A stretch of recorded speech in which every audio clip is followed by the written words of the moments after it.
సకల ఆశీర్వాదములకు కర్తవైన మా ప్రియ పరలోకపు తండ్రి, నీ పరిశుద్ధమైన నామాన్ని బట్టి నిన్ను స్తుతిస్తున్నాను, కీర్తించి మహిమపరుస్తున్నాను. గొప్ప దేవుడు మీరు, జాలిగల దేవుడు ప్రభా. దయచేసి మీరు కృప చూపెట్టండి, సహాయం చేయమని ప్రార్థిస్తున్నాను. ఎంతో నమ్మకమైన దేవుడు ప్రభా మీరు తండ్రి. మీ మీద నమ్మకం ఉంచిన బిడ్డల్ని మీరు మీ వద్ద నివసించటానికి ఎదురు చూస్తున్నారు ప్రభా. దేశమంతా నమ్మకస్తుల కొరకు మీరు వెతుకుతూ ఉన్నారు. దయచేసి తండ్రి, వాక్యం వింటున్న బిడ్డలు ఎంతో మంచివారు స్వామి, ఎంతో నమ్మకస్తులు ప్రభా. దయచేసి నీ వాగ్దాన ప్రకారంగా నా వద్ద నివసించటానికి దేశంలో నమ్మకస్తుల కొరకు ఎదురు చూస్తున్నానని చెప్పిన రీతిగా ప్రతి వారిని, ప్రతి కుటుంబాన్ని మీ వద్ద నివసించే వారినిగా చేయమని వేడుకుంటున్నాను. సమస్త ఘనత మహిమలు మీకే ప్రభా. మీరే మహిమ పొందుకొనమని కార్యము జరిగించండి. మీ గొప్పతనాన్ని ప్రభా ప్రజలు వివరించుటకు కృప చూపెట్టండి. సామర్థ్యత కలిగిన బిడ్డల్నిగా ఒక్కొక్కరిని చేయండి. యేసు ప్రభు నామంలో ప్రార్థిస్తున్నాను తండ్రి. Amen, amen. సెప్టెంబర్ మాసం 21వ తారీఖు 2025 ఆదివారం. ప్రియులారా, బైబిల్లో 2వ దినవృత్తాంతాల గ్రంథము 23వ అధ్యాయము 5వ వచనం. అతడు యాజకులను లేవీయులను సమకూర్చి, మీరు యూదా పట్టణములకు పోయి దేవుని మందిరము బాగు చేయుటకై ఇశ్రాయేలీయులందరి నుండి ధనమును ఏటేటా సమకూర్చుచు ఈ కార్యమును మీరు త్వరపెట్టవలెనని వారికి ఆజ్ఞ ఇచ్చెను. వారు దానిని త్వరగా చేయకపోయినందున అని వాక్యము సెలవిస్తుంది. ప్రియులారా, మందిరము బాగు చేయాలనే తాత్పర్యము యోవాషుకు కలిగాది. అతడు యాజకులను లేవీయులను సమకూర్చి అని వాక్యం సెలవిస్తుంది. మందిరము బాగు చేయటానికి ఆయన ఎవరిని సమకూర్చాడంటే, మందిరంలో పనిచేసేవారైన యాజకులను లేవీయులను సమకూర్చి ఈ మందిరాన్ని బాగు చేయాలి. కాబట్టి మీరు వెళ్ళి ఇశ్రాయేలీయుల అందరి యొద్ద నుండి ధనమును ఏటేటా కూర్చండి, ఈ కార్యము త్వరపెట్టవలెనని వారికి ఆజ్ఞాపించాడు. దేవుని యొక్క మందిరం బాగు చేయటానికి 3 విషయాలు. 1, యాజకులను లేవీయులను పోగు చేసి ఆ కార్యము త్వరపెట్టమని చెప్పి ఆయన చెప్పాడు.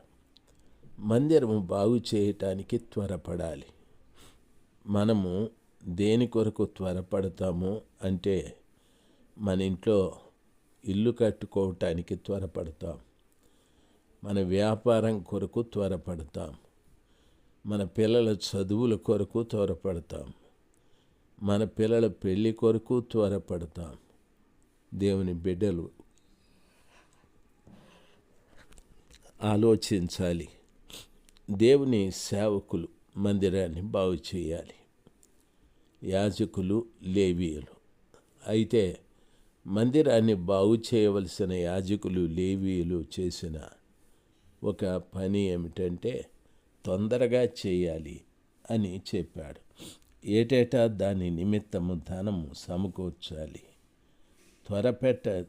దాని విషయంలో త్వరగా చేయాలి అని చెప్పాడు. అయితే యాజకులు లేవీయులు దాని విషయంలో త్వరగా చేయలేకపోయారు. ప్రభు బిడ్డలు బాగా గమనించవలసిన విషయం, మందిరాన్ని బాగు చేయాలి అనే మంచి మనస్సు మనకు ఉండాలి.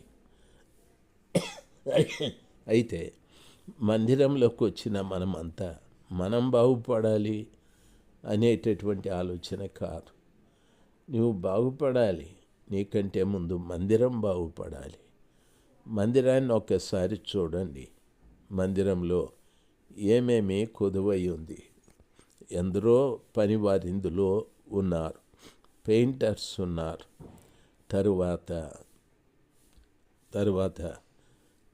తాపీ మేస్త్రీలు ఉన్నారు, వడ్రంగి పనివారు ఉన్నారు, రకరకాలైనటువంటి వారు, ఎలక్ట్రీషియన్స్ ఉన్నారు, ప్లంబర్స్ ఉన్నారు, ఏవేవో పనులు చేసేవాళ్ళు, తెలిసిన వాళ్ళు ఉన్నారు. ప్రియులారా, దేవుని మందిరపు పని విషయంలో త్వరగా మనము చేయాలి. అంతేకాని దాని మందిరంలోనికి వచ్చి నీవు బాగుపడటానికి త్వరపడకూడదు. ఎంతోమంది సాక్ష్యాలు చెప్తూ ఉంటారు, ఈ మందిరానికి వచ్చాను, నేను బాగుపడ్డాను, నాకు ఉద్యోగం వచ్చేది, నేను ఈ మందిరంలోకి వచ్చాను, నాకు మంచి వివాహం జరిగేది, ఉద్యోగం వచ్చేది, వ్యాపారం అభివృద్ధి చెందుతూ ఉందని. నువ్వు బాగుపడుతున్నావు, మంచిది, నువ్వు బాగుపడుతున్నావు, చాలా మంచిది. అయితే ఏ మందిరంలో నువ్వు బాగుపడ్డావో ఆ మందిరాన్ని కూడా బాగు చేయాలి అనేది మర్చిపోవద్దండి. సర్వశక్తిమంతుడైన దేవుని పిల్లలుగా ప్రతిదీ బాగు చేయాలి. పిఏ సిస్టమ్ విషయంలో. రెండవది, పిఏ సిస్టంతో పాటు రెండవ విషయం, ప్రియులారా, ఆ పిఏ సిస్టమ్ ఆపరేట్ చేసే విషయంలో కానీ, వాయిద్యములు వాయించే విషయంలో కానీ, కుర్చీలు వేసే విషయంలో కానీ, ప్రతి దానిని త్వరగా చేసే బిడ్డలుగా మనం ఉండాలి. శత్రువైన సాతానుడు మందిరంలోకి తీసుకొచ్చి నువ్వు బాగుపడు బాబు అని చెప్తాది. నువ్వు ఏం బాగుపడ్డావో అక్కడ నిలబడి చెప్పు బాబు. ఆరోగ్య విషయంలోనా, ఆర్థిక విషయంలోనా, ఎందులో నీవు బాగుపడ్డావు? ఆత్మీయ విషయాల్లో బాగుపడ్డానని మాత్రం చెప్పొద్దు, మిగిలినవన్నీ చెప్పు అని చెప్తాది. మనం అన్నీ చెప్తాం, మంచిదే. కానీ ప్రభు మనల్ని ఆత్మీయ విషయంలో బాగు చేసుంటే, ఆత్మీయంగా బాగుపడ్డ ఆ బిడ్డ మందిరాన్ని బాగు చేయడానికి పని పూనుకుంటాడు. ఎట్లా అంటే త్వరగా, దయచేసి ఈ త్వరగా మందిరాన్ని బాగు చేయటానికి ఏటేటా ధనమును ఇశ్రాయేలీయుల వద్ద నుండి పోగు చేయండి అని చెప్పాడు. ఇశ్రాయేలీయుల వద్ద నుండి అంటే దాని అర్థం ప్రార్థనా పరుల వద్ద నుండి అని దాని అర్థం. ఇశ్రాయేలు అనే మాట ఎబ్బోకు రేవు దగ్గర యాకోబుకి దేవుడు పేరు పెట్టాడు. యాకోబు అంటే మోసగాడని. అందుకని ఇక మీదట నీ పేరు యాకోబు కాదు, నీ పేరు ఇశ్రాయేలు అని చెప్పాడు. దేవుని పిల్లగా మీకు నా మనవి, మహోన్నతుడైన దేవుడు మనలను ప్రేమించి, ఆయన కనికరించి, సర్వశక్తిమంతుడైన దేవుని పిల్లలుగా మనము మందిరాన్ని బాగు చేసే వారినిగా చేయాలని ప్రభు ఆశ. నీవు చూడు, మందిరంలో ఒకటి, నీవు యాజకుడివేనా, నువ్వు లేవీయుడివేనా? లేవీయుడు అంటే భూ సంబంధమైన వాటి విషయమై సంబంధం లేనివాడు. యాజకుడు కూడా అంతే. లేవీయుడు అంటే ఎప్పుడు దేవుని హత్తుకొని ఉండువాడు అని అర్థం. యాజకుడు కూడా అంతే.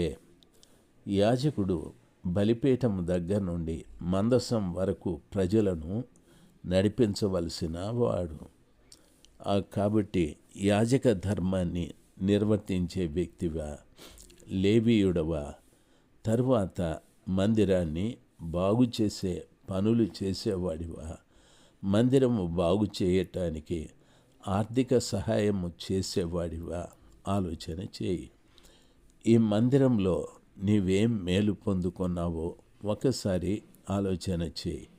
ప్రియులారా, గమనించాలి, కొంతమంది చదువుకున్నారు, మంచిగా చదువుకొని అభివృద్ధి పొందారు. మీ కొరకు నిత్యము ప్రార్థించాం. దయచేసి వినాలి.